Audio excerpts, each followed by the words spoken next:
Hi friends, welcome to Aishudiy. Today we will learn how to make this beautiful, easy bracelet. Um, for this, actually I made this bracelet in aluminum wire, uh, 18 gauge aluminum wire. The problem with this wire is it's very flexible. It might be easy for you to try it out, but how sturdy this bracelet would be is a question mark. So you can also make this in copper wire, and I'm going to use 18 gauge copper wire for this project, this bracelet project. So 18 gauge anti-copper wire, it's from parawire.com. And then we need a rubber mallet. This is a small rubber mallet from Fire Mountain and Gems. You can use any rubber mallet you have at home, and a steel block to hammer your links. Actually this aluminum bracelet I did hammer with the rubber mallet, but I didn't hammer the entire finding. I did only the loop part. I did left the center part. Why? Because if you do the center part, the aluminum wire kinds of folds like this, and then the color goes off like that.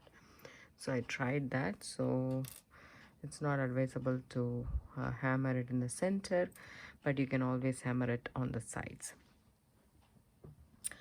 We are doing this anti-copper with this crystal seed beads. You need only 6 of the seed crystal roundels. I was saying seed beads, I don't know. So you need only 6 of these crystals to make this bracelet. That's also very wonderful. With limited resources, this bracelet comes out really pretty, and I hope you guys like it too. Let's get started how to make it. First, the tool wise that we need is the wire cutters, the round nose pliers.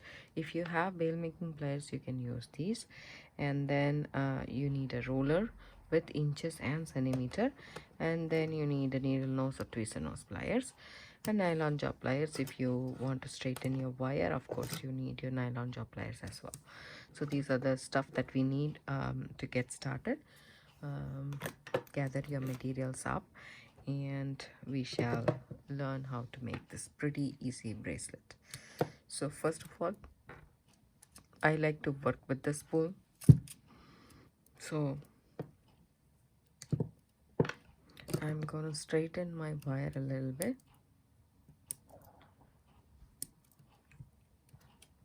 and then I'm going to snip off the tip just to flush cut the ends.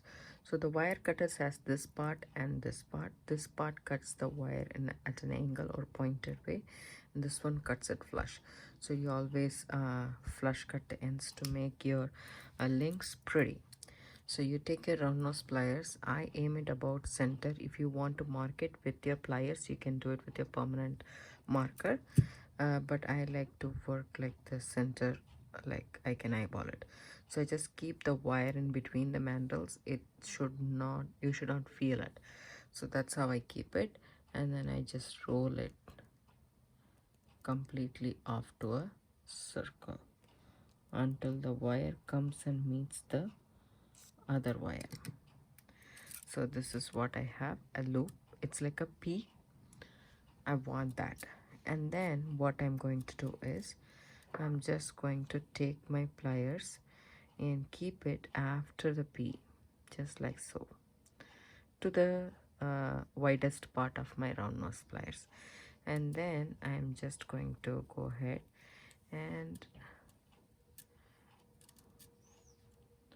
so keeping it right here, and then just going it like that. So I'm not completing the loop here. As you can see, I am having it like an ampersand sign, and then again I'm keeping it in the center of my pliers, round nose pliers, because that's where this loop is from. We are going to make an identical loop like this. So I'm just keeping it in the center, and then I am rolling this wire again around my pliers, just like so, and then again repositioning my pliers to the center and going all the way around, complete circle.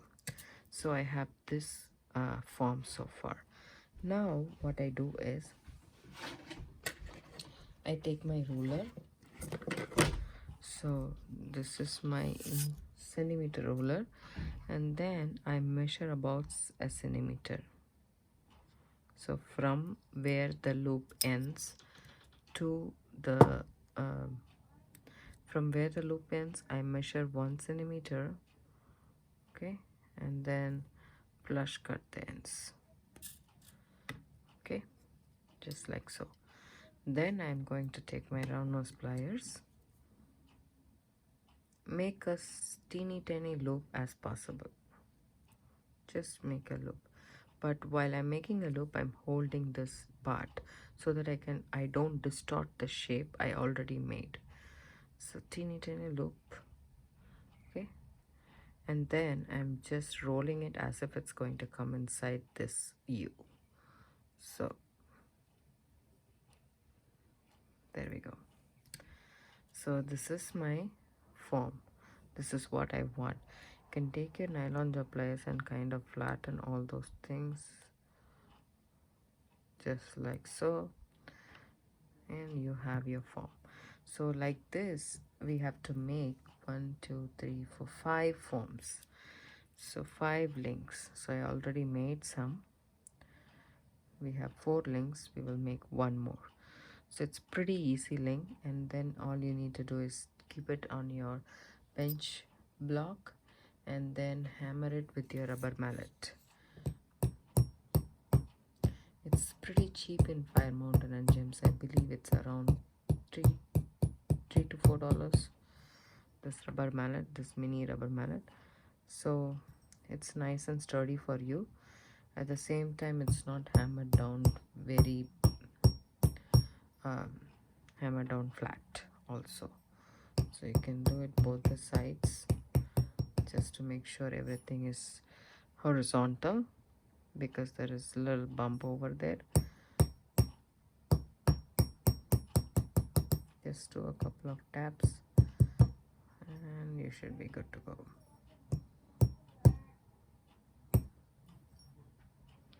So one more.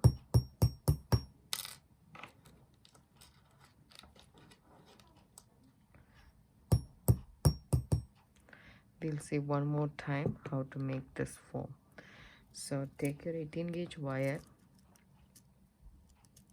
okay, and then flush cut the ends. Take your round nose pliers. I'm going about the middle of my round nose pliers and keeping it right between the mandrel, and then I'm rolling it on itself. I'm not repositioning here, I'm just repositioning it here. Just roll until you reach the wire. This is what I have so far. Then I take this, I keep it in the middle, the farthest or the biggest loop in my mandrel, and then I'm going again like this. So just like that. Okay, and then what I'm going to do is I'm just going to keep my round nose pliers in the middle again from here, and then take my pliers and go over it completely. If you want, you can reposition your pliers like this.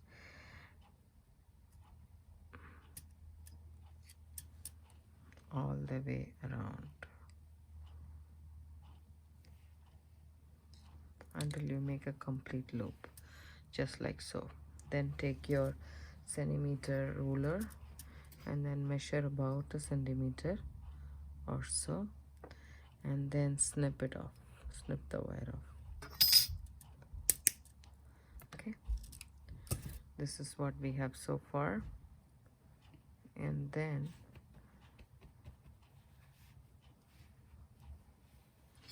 take your pliers and then make a teeny tiny loop.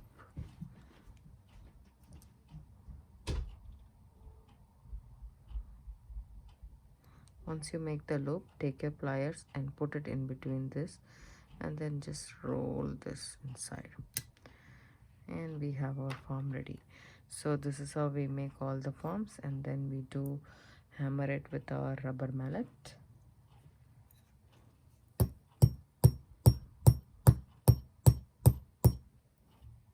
And our forms are ready to go. And then we should create these connecting parts. How to create these connecting parts? As usual, you don't have to actually cut the wire, so that you don't waste the wire. You work with a spool. It's easy to work with a spool. So I'm just going to trim off the edge, flush cut the ends. Take this crystal, rounder crystal. This is 6 by 8 millimeter. You can use any beads you want. As long as the beads fits through your 18 gauge wire, you're good to go. Any bead that is available for you. So you just bend this wire about 1 centimeter. Take your round nose pliers and make a basic loop. After you make the loop ends to the right side. Now I will bend the other wire towards the right side, so that when I make a loop, now the loop will end on the left side. And then I will flush cut it about a centimeter, and then take my pliers, round nose pliers, and then make a loop until it reaches the bead. This is how we make the connectors. We need 6 connectors. I'll tell one more time. Flush cut the ends. You need both the ends flush cut. And then take your bead, insert it into the wire about a centimeter or so. You bend the wire, take your round nose pliers and roll it until it meets the wire, and then bend it to the same direction where your loop ends, and then cut about a centimeter or so.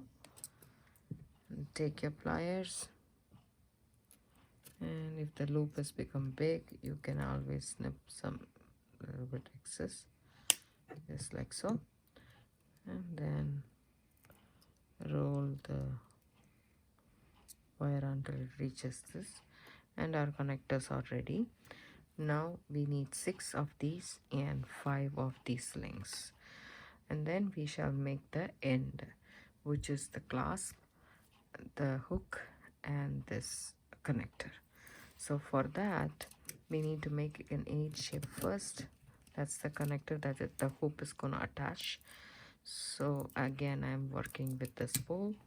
I'm snipping off the end, flush cut, take your pliers. I'm keeping it in the center, and I'm rolling it like that until the wire meets the thing. So this is what I have so far.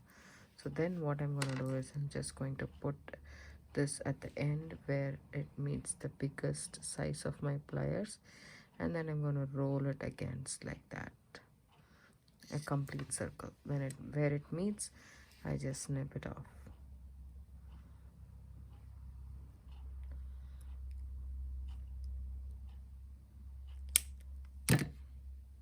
There we go. And then you can go ahead and adjust your number 8, figure 8. It's not the best one, I would say.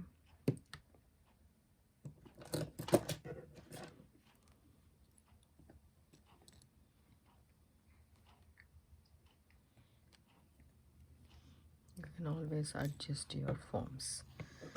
That looks about good. Then keep it on your bench block and hammer it with your rubber mallet. You have this. Then we are going to make the hook. That's the last part of this bracelet, and for that, flush cut the ends again. Okay, now again the same thing, just going to put it in the center and roll it all the way it meets the wire. Stop it right there. Then take your pliers and about a centimeter or so, keep it like this, and then roll it back like that. Okay, and snip the wire about a quarter of an inch right here after the loop. And then all you need to do is take your needle nose or tweezer nose pliers and then just bend this end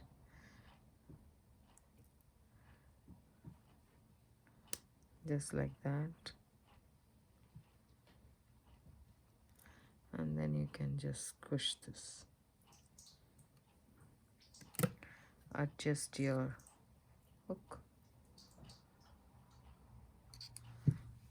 We have our hook ready. You can also hammer this with your rubber mallet just to make it horizontal, and all you need to do is put together everything. So how do you put together? Connect it with your connectors. Open up the loop,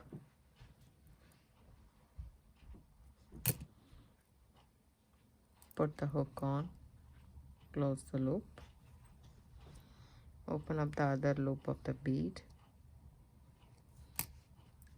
put one end of the links that we made, close it shut, take another bead link, open the loop and put it to the other end of the link that we made. I'll call this wavy bracelet because it looks like swirls and waves.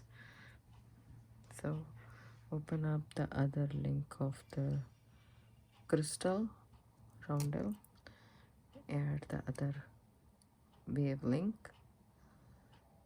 close it up, open up another link with the bead, add this end, close it up, open this end, add another link, close it up. So this is typically for a 7.5-inch bracelet. If your wrist size is a little bit bigger or smaller, you can adjust more the links or the beads, whichever is whichever needs to be adjusted. You can skip one link or you can skip one bead link. That way you can adjust the length of the bracelet. And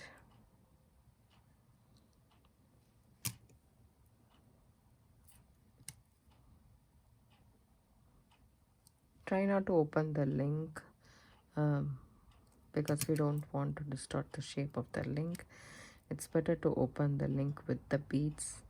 It's a simple loop. The last bead link,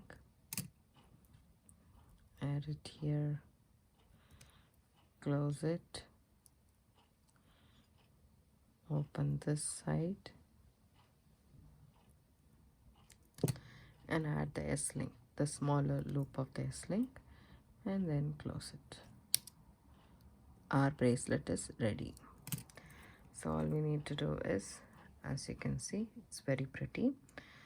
The copper color and the blue color goes very well, and this is how you hook your bracelet, and it's as pretty as this. So here we go. This is how it looks. I hope you guys like this video. If you do, give it a thumbs up, subscribe to my channel. Don't forget to hit the bell icon for notification. I do upload videos every day. It comes around 5 p.m. Pacific Standard Time.